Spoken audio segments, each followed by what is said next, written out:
Sonic Superstars early reviews wish it would pick up the pace.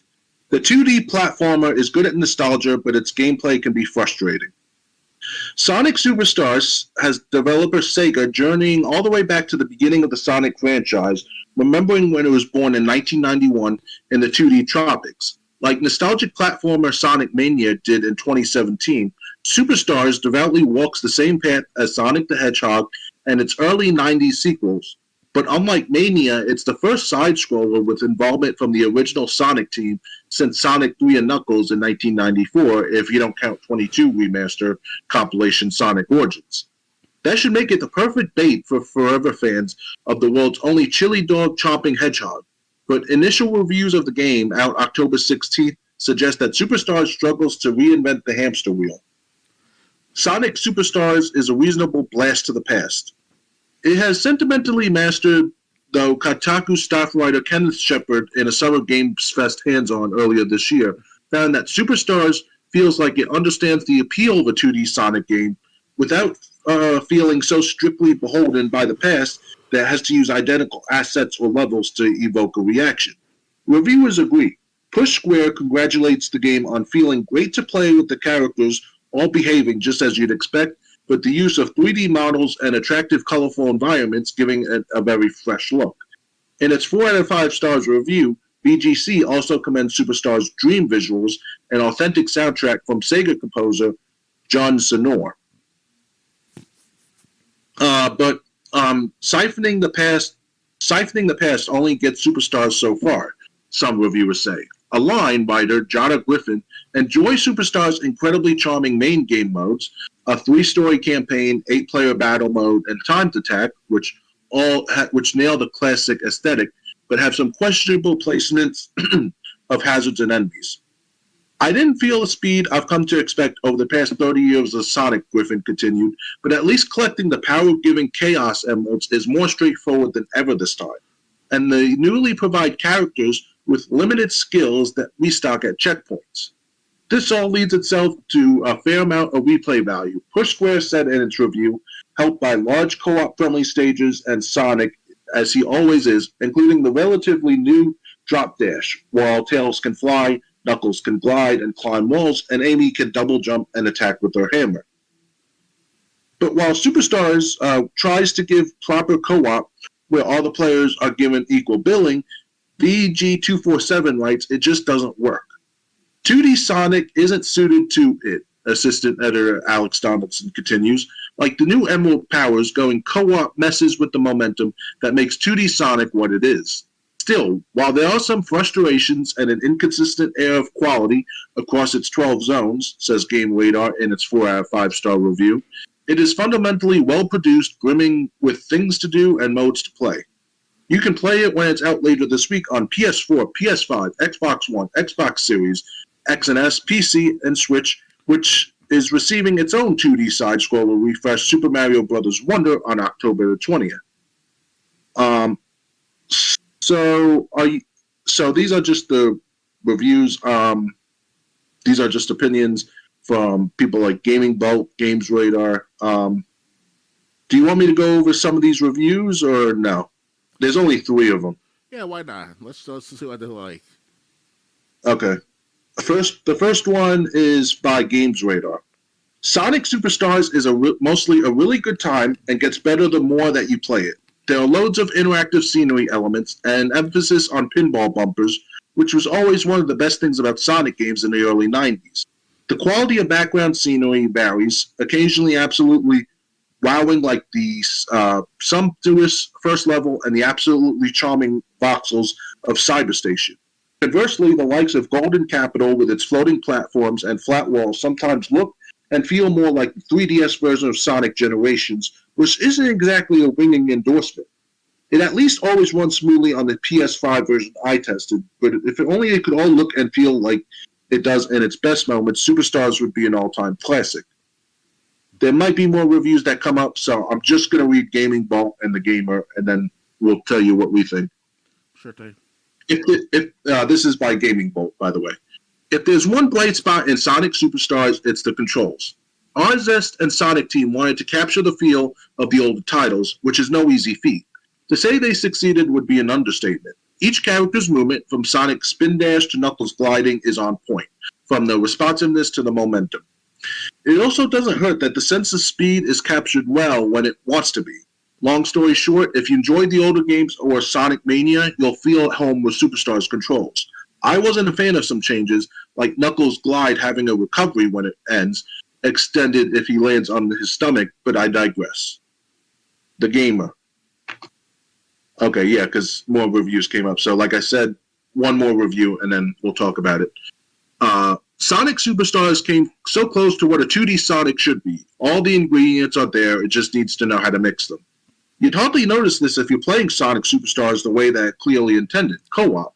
The new stages seamlessly open up new paths for each playstyle, making every member of the squad feel important. But when you're blasting through the story mode on your own, it's frustrating. It could take almost 10 minutes of gliding through a level as Knuckles, only to then realize you're now up against a boss that he wasn't designed to take on alone.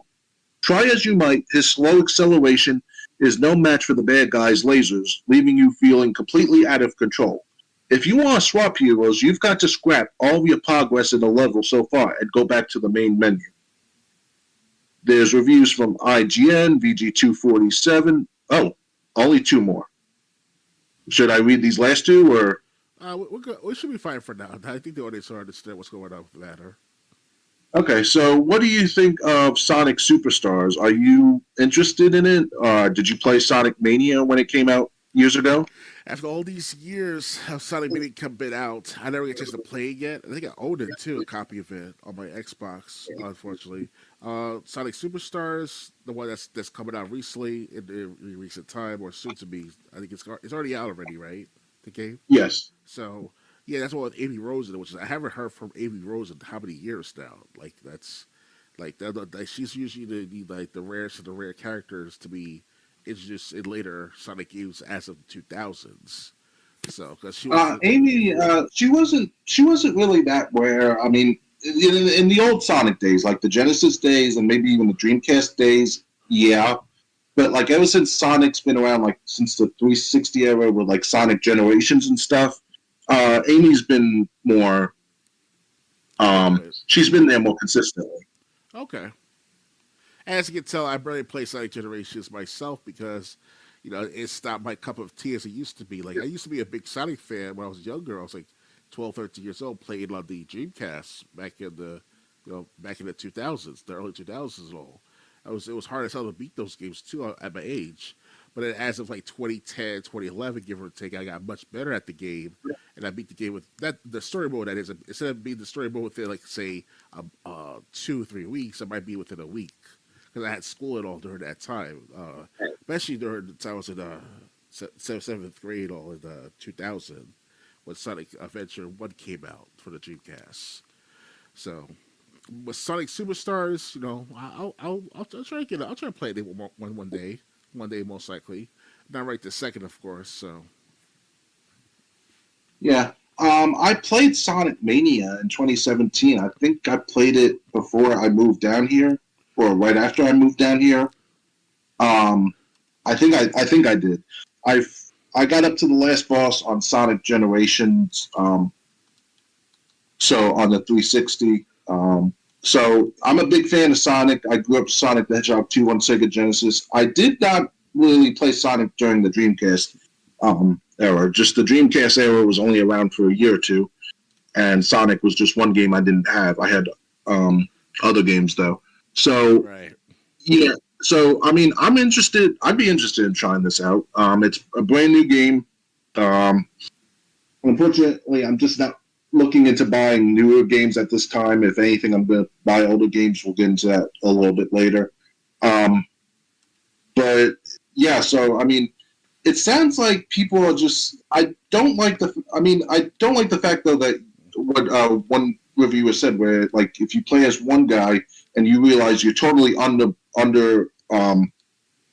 totally underprepared, you have to play as someone else. You have to go back to the main menu and redo that all over again. Yeah, that sucks. But yeah, so I mean, and it's not a 2D game; it's a 3D game.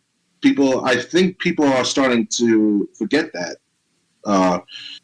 You know, obviously you want what it felt like in the 90s and early 2000s, but at the same time, it's, it's unless they created a 2D side scroller, it's not going to be that way. It's more of like a 2.5D, like Explosion Man, a Misplosion Man. You ever play those games Okay. before? No, but I know Batman the Brave and the Bold was 2.5D side scrolling. Okay, So because Explosion Man, especially Misplosion Man, they upped the ante on the 2.5D graphics. They were very good at the time when playing Misplosion Man, and took me a while to beat the game.